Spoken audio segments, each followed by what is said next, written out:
Now, Okay. can you hear me now? I Hello. hope so. I don't know. I can't see the live video. I am on call, so I can't see it. So it should be there. It should be live. Hello. I'll message you over WhatsApp. Mm-hmm. Yeah. Hello. Can anybody see me? Any comment? These kind of technical glitches will be there.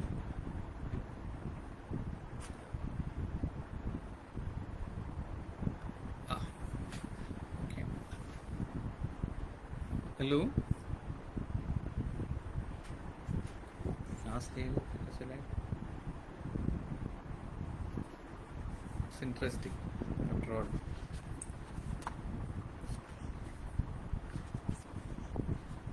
live. You are live now. Yes. I guess this is like it's a very interesting situation because we have to depend a lot on the new technology. Uh, Thank you all for joining in this live program. This is an occasion for me to rejoice because I am holding in my hand my seventh volume of poetry. It's finally reached me, Notebook of a Naturalist, and I am formally launching this with a reading, and I'm glad that all of you can join on this. Very difficult times now because we are all passing through uh, a certain kind of isolation. We need to maintain our social distancing. We cannot gather like old times. We cannot rejoice at each other's company. We don't even know who watches us when you are speaking to a kind of blank or a screen on which you can see your own reflection. And that's about all. So there is a kind of mirroring of yourself in these times. But strange as it might seem, this particular situation, when you launch something without a formal meeting, when you don't have people on a stage or live audience and you are addressing the audience, maybe the reach is farther. Probably this is what has been given to us from this uh, technology. So in many ways, COVID has given us a chance for reaching beyond language, beyond culture, maybe even overseas. We break time zones, we break geographical zones. So in several ways, this way of reaching, outreaching is also there.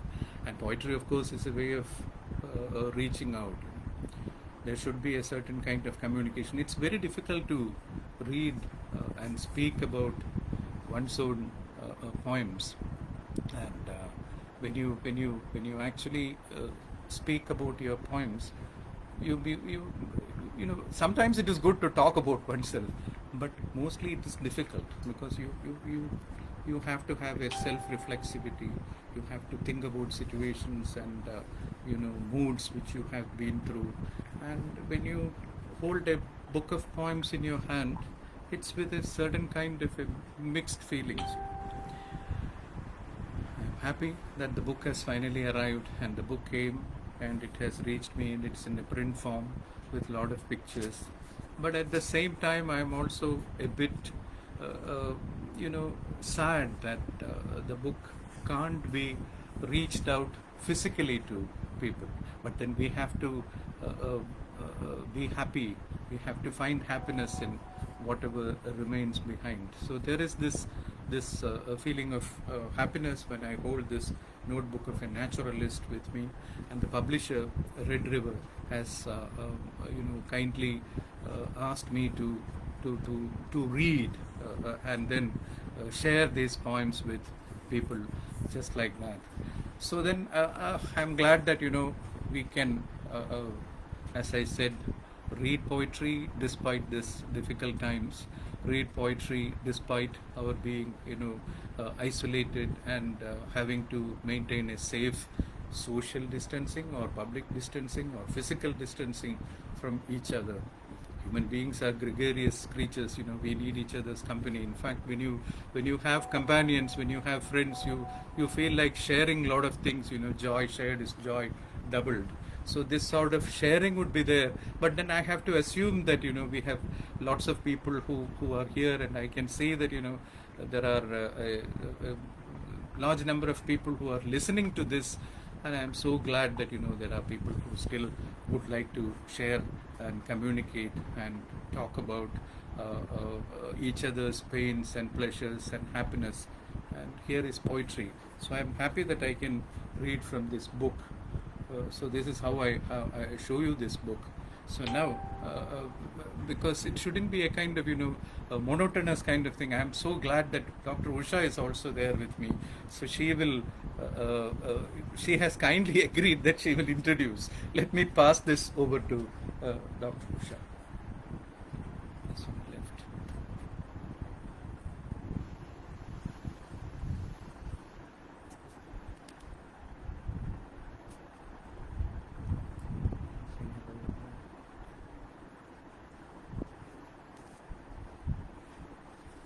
Good evening, everyone.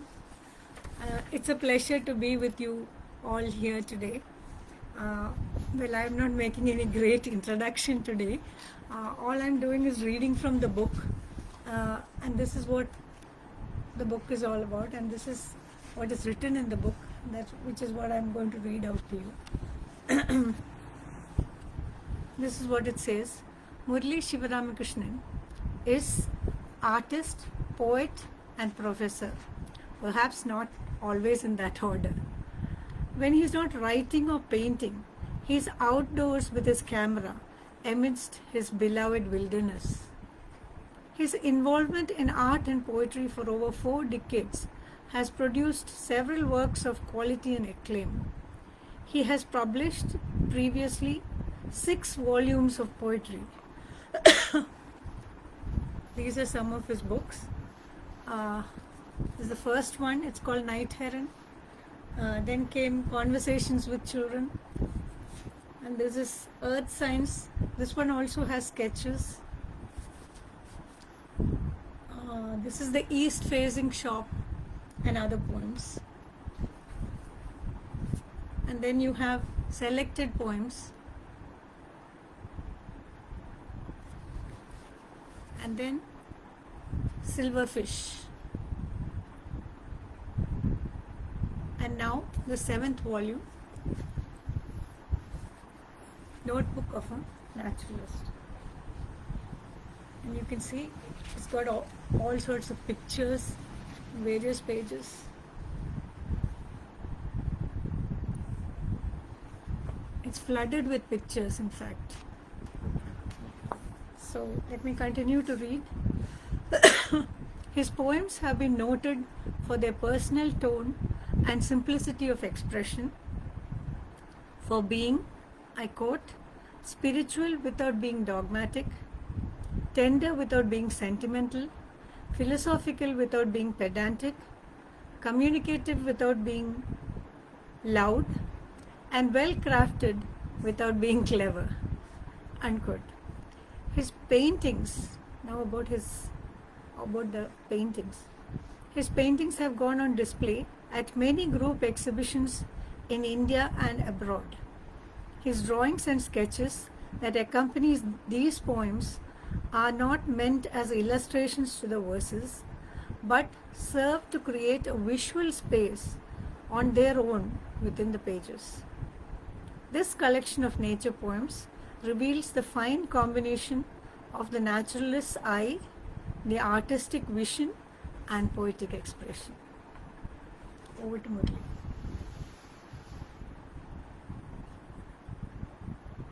One doesn't expect reading poetry to be this difficult. Okay. I was just whispering that I never expected reading one's own poems to be this difficult. It is, because one feels a kind of choking sensation. Because as Usha has said, this volume is quite special to me because it contains lots of sketches from my notebooks. I have taken innumerable drawings and sketches from my notebook. So it is called Notebook of a Naturalist.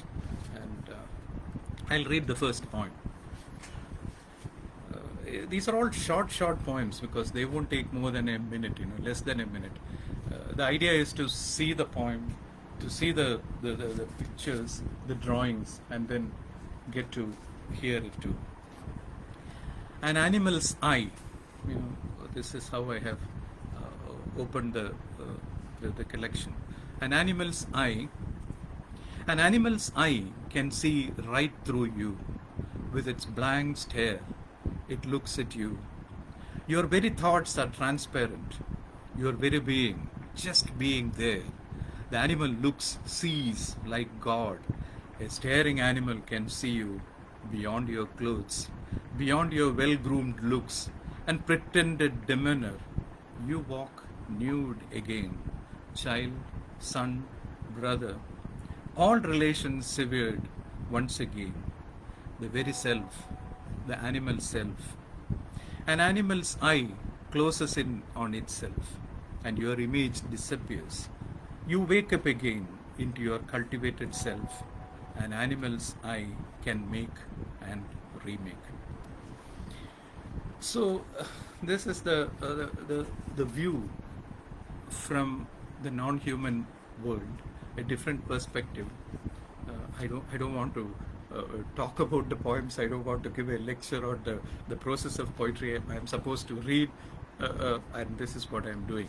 So I'll read another poem. Since this whole volume is is a compilation of my notebooks. It is from what I have gathered from nature, birds, animals, insects, reptiles, and all kinds of creatures. So some of them are, most of them are birds because I have a very close affinity with those colored feathered friends. So this one is called Paradise Flycatcher. Paradise Flycatcher. Paradise Flycatcher has two moths, the brown and the white moth both. Paradise Flycatcher, like a dream turning brown then white, it flips through the seasons. Short, half shrieks, a flashing, long, thin tail, an ethereal stream. Once more, ensconced on mother's lap, I share the thin whisper of that last summer breeze through the tamarind leaves, and the monsoon holds a dark slate for the bird to preen itself. This is the Paradise Flycatcher.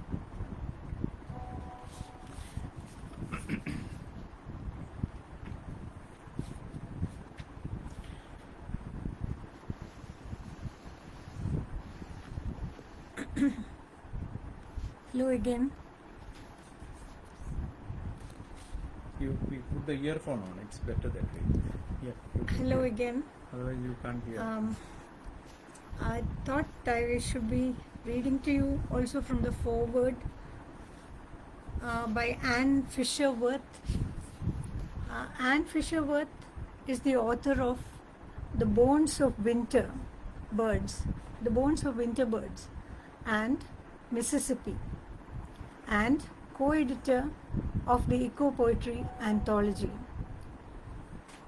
She is a professor of English and the director of environmental studies at the Minor University of Mississippi. This is what she says. In the poems collected in the Notebook of a Naturalist, Murli Sivaramakrishnan creates for us a vivid world of creatures, mostly birds, observed over many years of loving attentiveness. Here are the Brahmini kite, the rose-ringed parakeet, the small blue kingfisher, paradise flycatcher, magpie robin, golden oriole, and many more to whom the poet pays thanks for as he writes all moments of pure joy. He has said that at the very beginning. He says, in return for all moments of pure joy. In one of my favorites, He describes the tailor bird at the edge of day and night, I quote, stitching everything together, unquote, and ends with the magical lines. The long beak is at work. A few stars break and fall through. Another and another lovely poem, Racket-tailed Drongo, which to me folds together echoes of Prospero's final speech in The Tempest with the profound realizations found in Hinduism, Buddhism, Taoism about selfhood and the interconnections of all things. She quotes the poem, but I'm not going to read that to you because I hope Murli will be reading it to you himself. And she ends by saying, I feel lucky to have spent time with these poems, to have entered this world. Thank you, Anne. Over to Murli. So that the audience will. Yeah. It's good. One can sit in. It's good that one can sit in one's own comfort in one's library, and then only problem is this kind of this rigid technological gadgets which you have to get used to. This one I am reading is a poem called Red-Winged Crested Cuckoo. Red-winged crested cuckoo. It's also chestnut-winged crested cuckoo. It's a visitor. Red-winged crested cuckoo. With the bitter sweetness of a fevered afternoon. With the bitter sweetness of a fevered afternoon, one long day rolls itself on. The evening catches up on soft southerly breeze. The bird soft lands on broad-leaved bush, spearing the thinness of silence and shoving the breeze aside. All eyes, long tail, broad brown shoulders, black crest dangling from one end of the sky to the other. I had not seen this one before. I had not seen this one before, and so I let her stay there, mounted on surprise and wonder in my notes. A long string tugged at my inside, and the sky keeled over.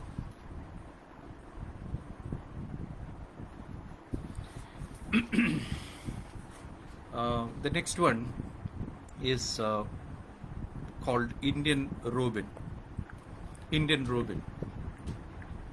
We have the more common magpie robin, which is fairly easily identifiable, but this Indian robin is not slightly, it's not that uncommon, but it is not common for the common man as such. Common Indian robin.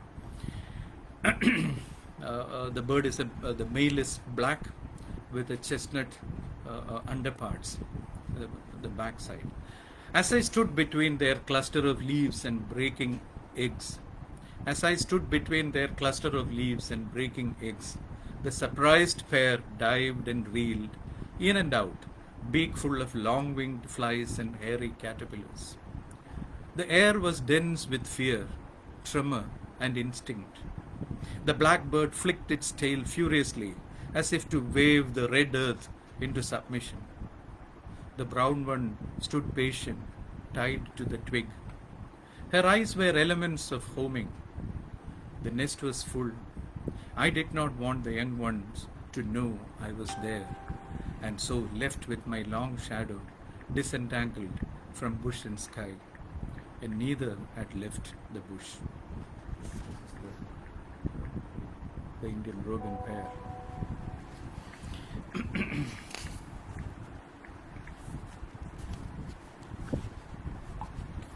There is a whole concept of eco-poetry, which is not new, but which is fairly new in academic circles, because ecology and poetry, environment and poetry has always been very closely related.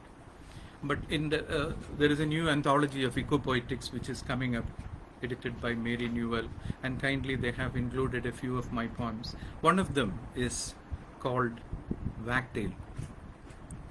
Wagtail, these are the wagtails. Wagtail Let's step on the tail of the mountains. Let's fly between the waves. No tree, no bush, no thorn is light enough to hold us. Let's step on the tail of the mountains. Let's fly between the waves. No tree, no bush, no thorn is light enough to hold us. The sky tremors with the lightness of our touch. It's nimbleness that's our natural right. Shearing the thin waters of dawn and dusk, we live off moonlight. Tied to our tails all the year round, the earth shares sighs and dreams. Now, as a poet who writes of birds, or who happens to write on nature, I have tried mostly not to be so egotistical, centering things on myself. Many a time I have tried to use what we understand as negative capability, breaking away from myself. This is not a conscious process, but it happens. So that many of these, sometimes, I make a person, I impersonate nature. Nature is given a personality. A bird becomes a she or a he. Sometimes it happens, or it could even be a it, or just the bird, or a name. And whatever happens, it is. I have tried to call to produce what is called the gist of the bird. In bird watching language, or in naturalist this thing, you get the kind of the gist of the bird. So this is what I have tried to do. And I'm so glad that Anne Fisher-Worth, whose introduction, whose preface Usha read, and there is another person whom I am grateful to for having given a write-up, and that Usha will read from. He is none other than S. Theodore Bhaskaran, so well known as a wildlife writer, a naturalist, and the author of The Dance of the Saras Cranes. And I will pass this on to Usha.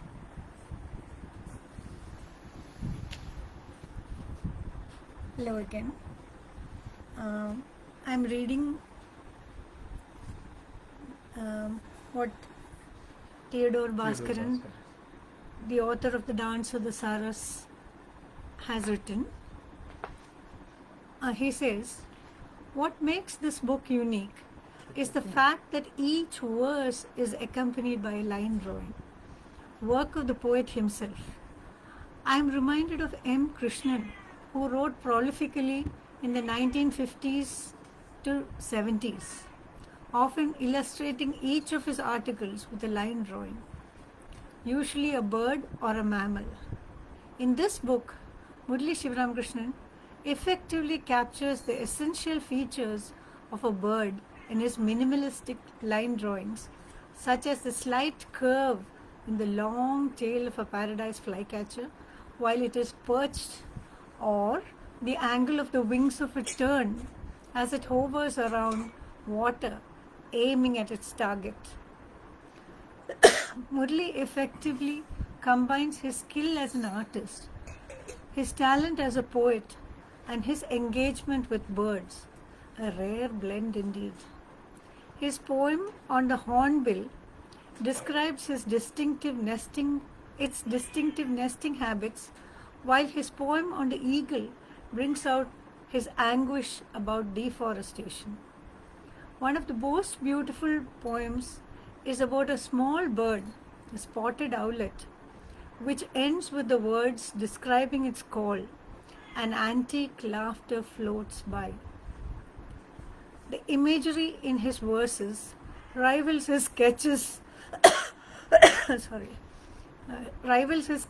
in their beauty.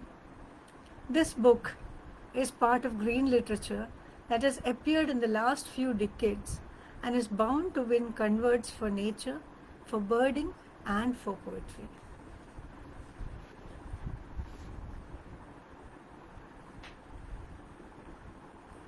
Shall I read a couple more then? Yes.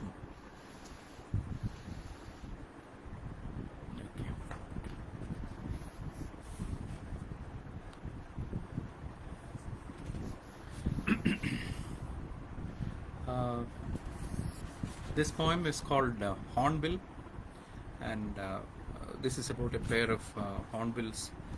Uh, it contains the pictures of the hornbills. Yes.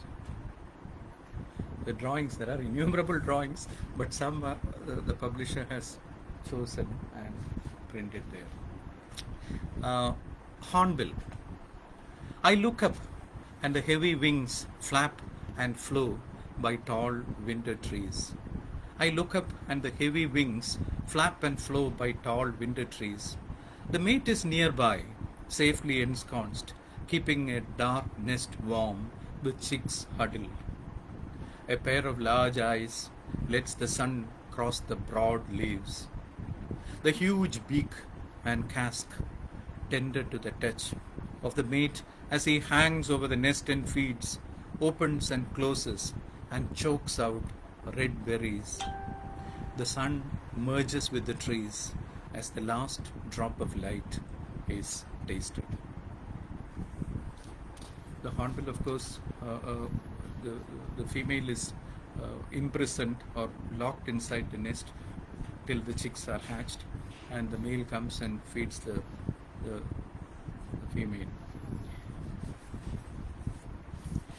The next one, as mentioned earlier, is a poem called Spotted Owlet. It's a very small poem. It's a tiny poem, and this is the Spotted Owlet. The Spotted Owlet. The Spotted Owlet. The Spotted Owlet, of course, comes in the late evening and early morning. It's not a morning bird. It's a night bird, nocturnal bird. The Spotted Owlet. The evening falls so abruptly. The evening falls so abruptly. The owl blinks and swiftly moves in from behind and hides the sky.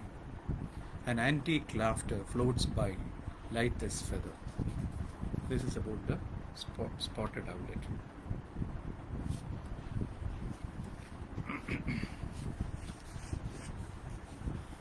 The next one is called Tailor Bird, and Tailor Bird, of course, is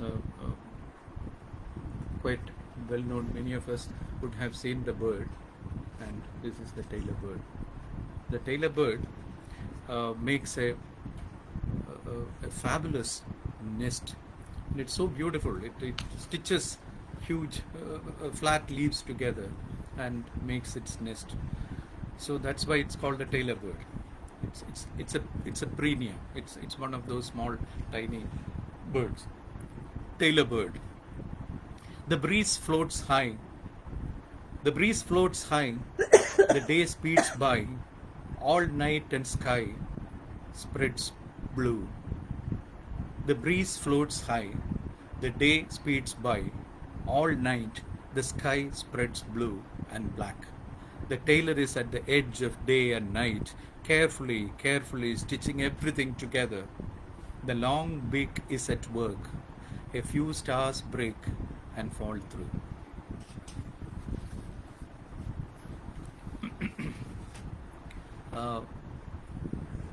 Nothing is strange in nature.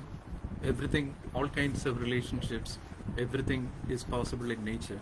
There are parasites, and the cuckoo, of course, is quite well known as a parasite. The female cuckoo goes and lays its egg in a crow's nest, or sometimes in a small, smaller babbler's nest or something like that. And you would be surprised that the way in which these tiny birds, or even a crow, is looking after a bird of a different species when it comes. So the cuckoo. This one is about a crow's nest. Cuckoo. All life is deception, shadows and sunlight, a variety of life signs, laughter and tears. A crow's nest is ideal when the parent birds are away. The bird knows nothing of either you or I. Like a water snake slithering, like a water lily smiling, a variety of life signs, laughter and tears. This is about the cuckoo.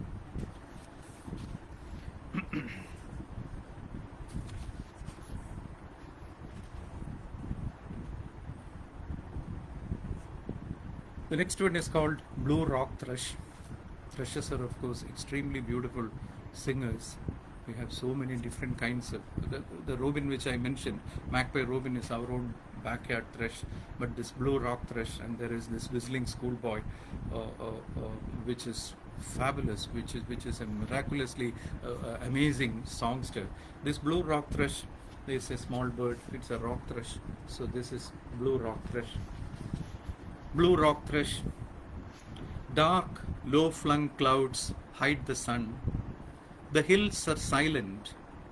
Rain-splattered leaves whisper in the heavy breeze. The blue bird song arrives like the thirst of several nights and laps up the sun.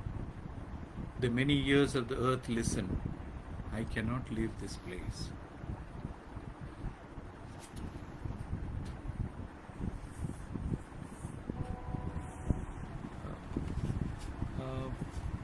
If anybody has any suggestions on what I should do, I can continue to read. But if there is some query or some kind of question to which I can answer or to which I can respond, or some good comment, if somebody, I think comments are there, but I have to look at it. I don't know how to. Is it there? Yeah, we'll have to. Yes. Mother. Okay.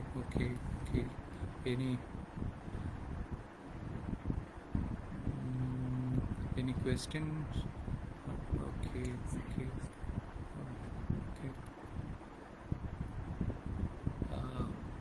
Okay. Yeah. So this is not merely nature poetry, as I have written. I have mentioned that writing of nature is writing for nature. This is what my mother had taught me, and towards the end, I have a small afterword in which I have tried to mention what this nature poetry means to me. So I'll read a few lines from my afterword, and then read a couple of poems as well. If there are anybody wants to. Yeah. So the afterword, it's very difficult to write a foreword to one's own book, So an afterword is easy. Once you have said your fill, there are innumerable nature poems, and it's difficult to choose from my own collection to make a selection to what I should put it in one volume. And that's what I have done here. Of course, with great reluctance, I have laid aside other poems which are even close to me. But still, let me see what I have to say. Okay. Right. The book is published by Red River, and Red River, of course, is based in Delhi, and they have done exquisite work here. They have put all my drawings and sketches. These are all from the notebooks, and this is what it is, the whole spread out with lots of pictures. So I'm to read from my afterword.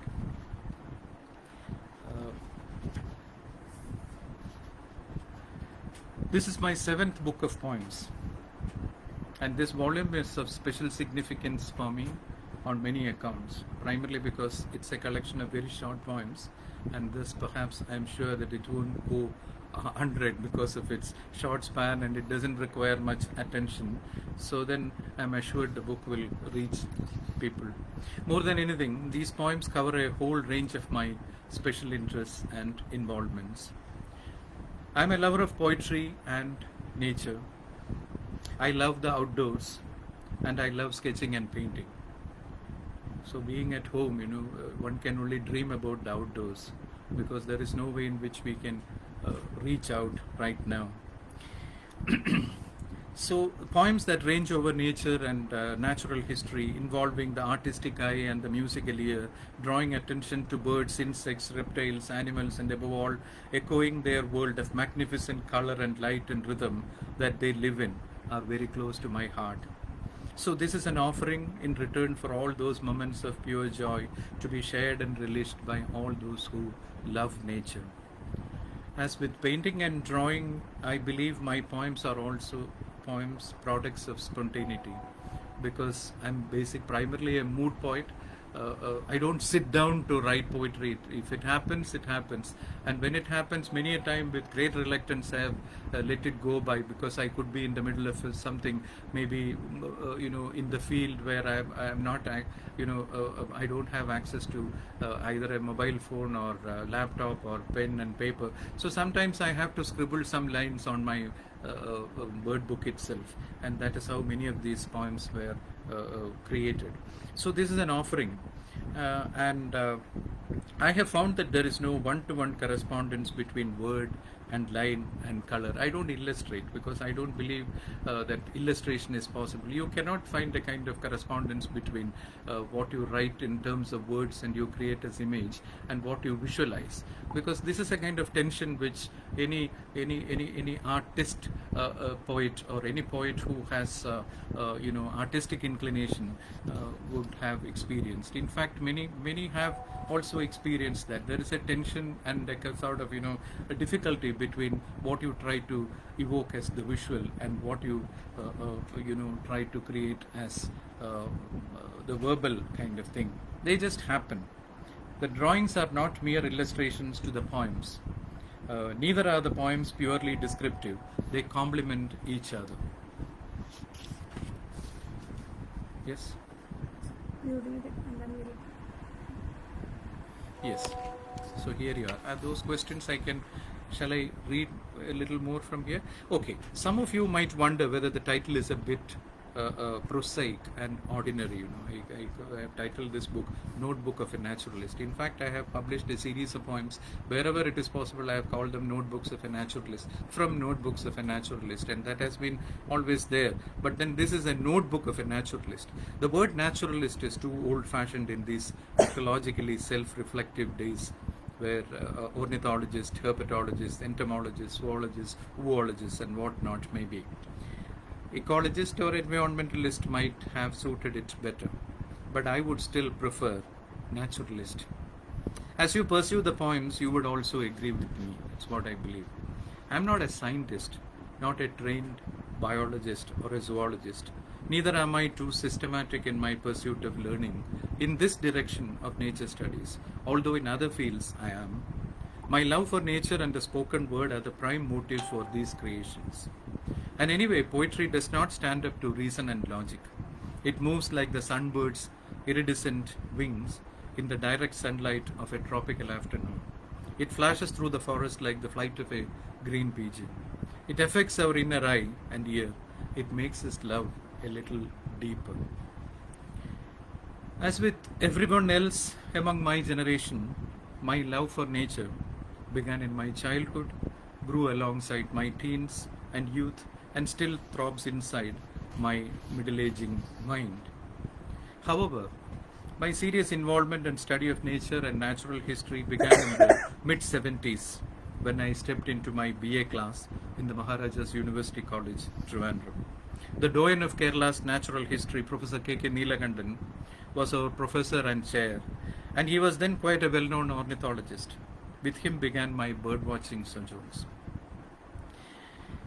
I was used to making sketches of animals and birds and other creatures earlier, but he brought in a direction and shape to my lines. I was inspired to be part of a group of young, enthusiastic minds that constituted the Kerala Natural History Society.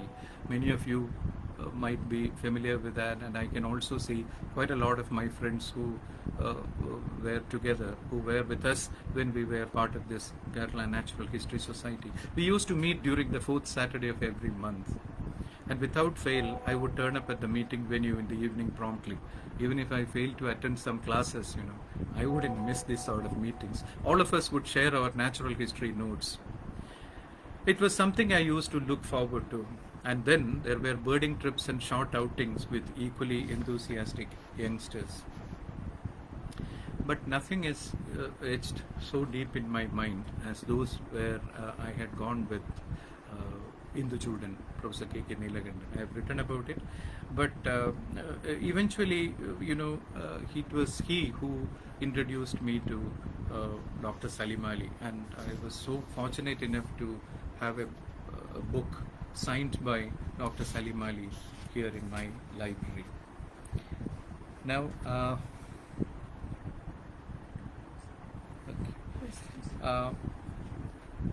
my mother was my first teacher of natural history. I cannot close this reading without mentioning something about her. She opened my eyes to the colors and sounds of nature. She would name each animal and bird for me in her own language and inspire me to run outside at the slightest bird call. Even when she was too decrepit and old, she would laugh her characteristic toothless laughter in an all eagerness tottered towards the door when a bird winged past. How I longed for her touch and love now in the silence of the night. Poetry is thus a salve for our burning heart. So I have,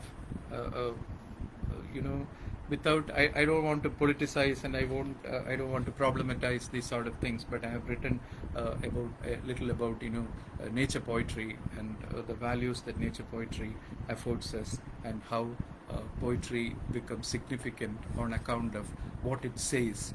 And writing of nature is writing for nature. So it gives us a sort of, a responsibility, and it leads us towards an awareness and compassion towards nature as such. So this is what I have written in this book. I am so delighted to hold a copy of a printed version of Notebook of a Naturalist. Yeah.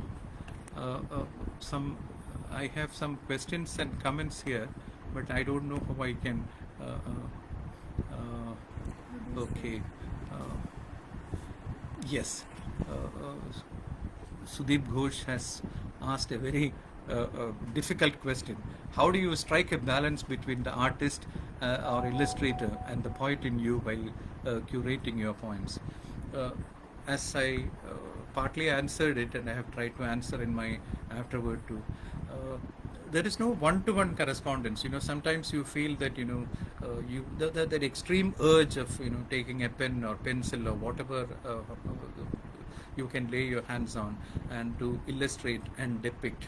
But sometimes I feel that I'm quite traditional because I have been trained with that sort of traditional lines. Trained in the sense I'm a self-trained artist, so I train myself to follow the lines. But at the same time, I'm also like Paul Klee, taking a line out for a walk. So sometimes I let the lines lead me, and then I am able to doodle and create some sort of drawings. So these drawings and paintings are side by side. They exist with the kind of visual, the verbal and the imaginative, the rhythm that you hear inside you. Although there is no illustration of a particular poem possible, you can draw. The drawing experience, the visual experience is slightly different from the verbal, and I find that perhaps I shouldn't be saying this. The visual is more, satisfying because you can see it. But at the same time, when you draw something and you feel a little amount of satisfaction, suddenly you realize that there is a certain amount of staticity, a static kind of thing. The illustration, okay, that's it. Then you have to take up another one, or you are jealous of the movie maker who can make these lines walk and move about and sculpt in time as such. But eventually you realize that the words, of course, will evoke certain kind of echoes, and these echoes can reach out to the Sahridaya. So there is a sharing possible when you write poetry also. So there is this oral and the visual delight which happens inside the mind of the artist, and that is the balance that we try to strike with that.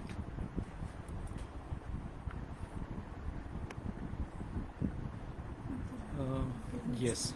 Is your nature poetry a return to romantic sensibility and an attempt to resurrect the truth in nature we encounter in romantic poets? In many ways it is, because there is no reason why we should not actually talk about romantic poetry in the present. Romanticism is never dead, and romanticism is not something which just which happens and from goes away. Romanticism with the capital R was a major movement which occurred in Europe, and there were extremely sensitive poets from with the visionary eye like Blake, and the amazing ability to portray things like Coleridge and Wordsworth, and the ability to write poetry with the evocative sensibility like Keats and Shelley, and you name it, they were all there. But then there is a kind of with the coming in of ecological sensitivity and eco-sensitive sort of writing, there is a rereading of romantic poets, not merely from British Isles alone, but from Europe and the rest of the world, and even in our own cultures, in different kind of there are innumerable language writers, people who write in different languages in our part of the world, whose sensibility also is a kind of evocative sensibility of nature. So there is no going back and retrieving it. There is always a presence of romanticism in our mind, and I believe that there is one has to stabilize and strengthen the sensitivity that we have as a romantic strain, because love for nature is the first step towards conservation. And through conservation only we can strike a balance between environment and development, not by segregating them, not by separating them. That's a totally different field, but I believe that poetry can do a lot of wonders that way. Poetry can actually evoke a kind of a new sort of responsibility in it. I hope I have been able to answer that. So it's not a question of resurrection, it's a question of recognition of one's own sensibility. I hope Sudeep Ghosh is happy with it. Otherwise we can continue this discussion also. Nikhila HS has raised this question. Were the sketches and poems created together, or were the poems written first and then the sketches chosen, or you wrote the poems to go with the sketches? Good question, but the sketches are innumerable. I have innumerable sketches which I have done in outdoors. Even when I'm in a meeting, I'll be doodling or creating some sketch outside, looking out of the window and looking at some birds and then creating those sketches. Sketches happen, but poems were written in the private, in the seclusion of my own study, in my own library, because one needs the facility of the luxury of these days a screen and a mouse, and your keyboard. So when you have that, these poems were written, but not with a kind of a particular image in mind. The image that the poem evokes is slightly different from the image which the visual had created at that time. So that you can see, in sometimes when I write about a bird in flight, the image may not be a bird in flight. The image which goes alongside is a bird sitting calmly somewhere. But wherever it is, I have tried to bring in the gist of that bird. Even when the bird is sitting, even when an eagle is sitting quietly perched on a tree, you can actually see its wings spread and its ability to fly miles high in the sky, which is already innate in the bird. So when I write about the bird in flight, even when I visualize the bird sitting there, the flight of the bird is very much there. There's a poem here which actually talks about that experience as such. I don't know whether I have included this in that.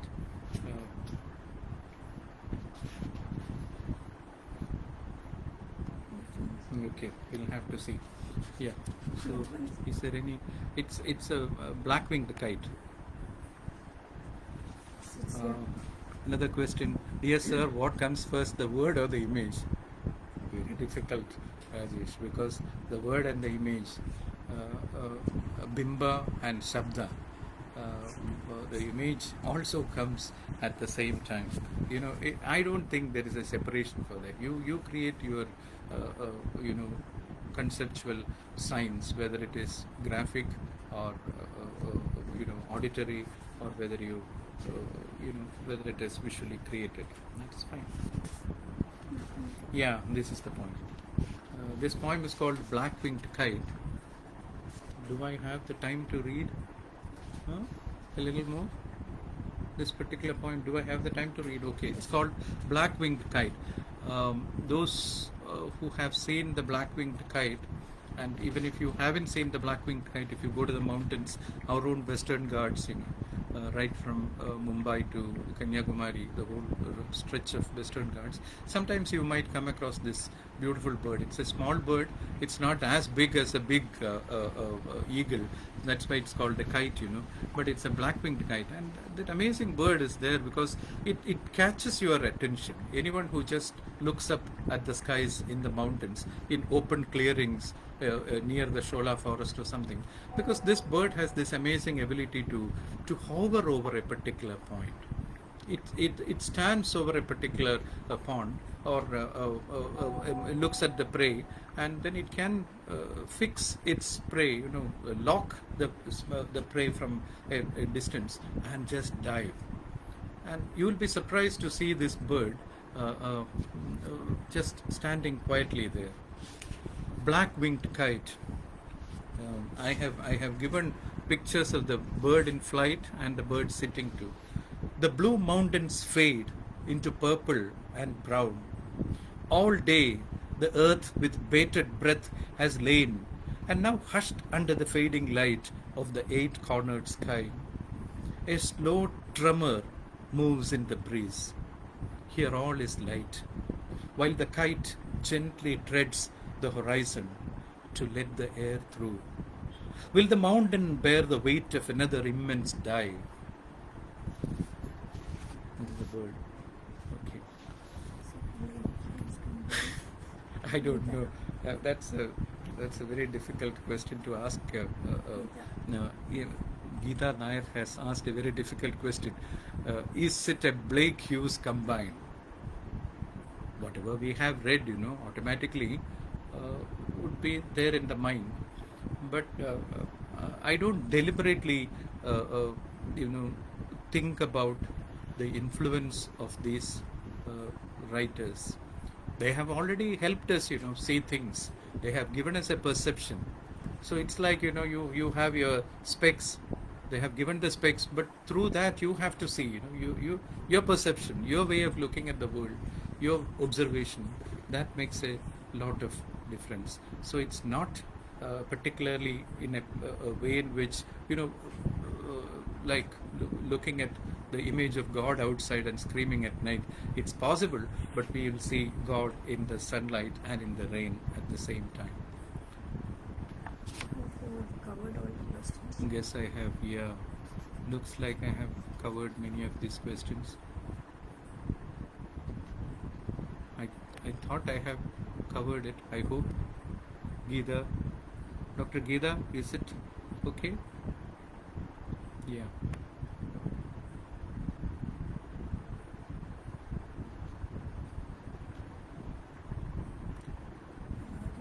Okay. Thank you very much. Thank you all, my dear friends, for being present here. And I don't know, I have to thank innumerable sort of people for having produced this, having made this possible. I should first thank the Red River for having been bold enough to produce this short poems with illustrations, and yeah, with this kind of beautiful, yeah, and packaged it so well. They decided. I have innumerable sketches I sent him, and he has chosen this Chloropsis, this green bird, leaf bird, just a watercolor, which he thought would fit there. And you have the image of the Malabar whistling thrush here, which is one of the finest birds. If you listen to the whistling thrush, it's called the whistling schoolboy. It's like a truant schoolboy whistling away in the mountains, and you have the most beautiful bird in the whole world. This is called the pitta, the Indian pitta, which is, I would say, this is one of the most beautiful birds in the world. In Hindi, they call it navrang. So you can see navrang, 9 colors, more than 9 colors. It has innumerable colors. All the colors of the rainbow you have here, and this is absolutely amazing. And you have the bee eater here. So there are so many innumerable birds which he has pictured here. Okay. Now, I should also give a special word of thanks to Bharati and Jeevan of Navneet Computers for having, scanned my bird notes and created these pictures, because they took pains to scan through my drawings. And innumerable friends and well-wishers who facilitated my stay and accommodation at various forests, wherever I went, wherever I went in the general resorts and places. Lots of people were there patiently. They helped me out. Many birders came with me, and last but not the least, I have to thank Dr. Usha, my wife, who showed me patience to accompany so much wherever I went, to various birding spots, very patiently waiting for hours together for me to come away from that. And my children have extended me technical support wherever I needed them. Moral support, of course, so much support they have been able to give me. So with this few words, I think I'll close this poem with a reading of my favorite bird, the racket-tailed drongo. This book has been arranged in such a way that it begins with the animal's eye and closes with the racket-tailed drongo, because how you see nature, whether nature sees us or you see it, this is what the racket-tailed drongo is about. And it has a kind of dramatized way of looking at things, so there is a dramatic background. Racket-tailed drongo, stay, stay, do not go away. Let me trace your image with your tail feathers in this soft sand. This was the way those great players entered and exited. The stage is now bereft of all props. There are no curtains, no lights. They have not left even a tiny candle to see by. But your dusky body makes your flight visible. Your bright eyes shine. In the dark of this backstage, your laughter crackles in the solid trace of your dive. Eons slip by, gathering the art of centuries. Your long tail swipes everything aside, casually. Are you watching me, or am I?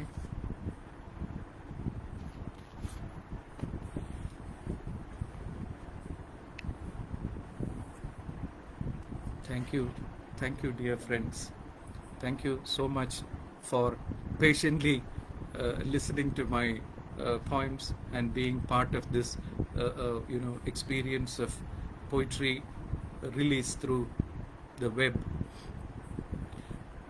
I'm so glad that I could share some of these poems with you. So the book is available on Amazon, and the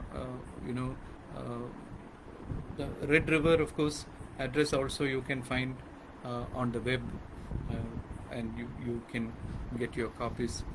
It is, I don't know what it is.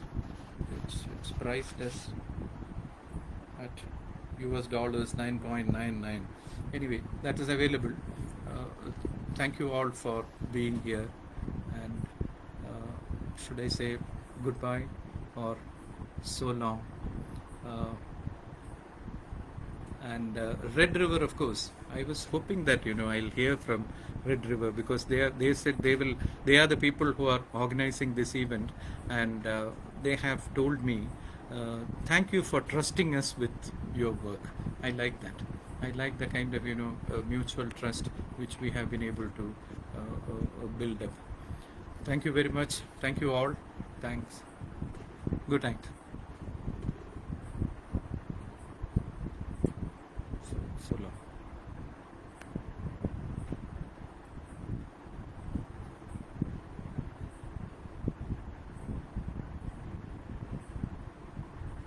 Save it.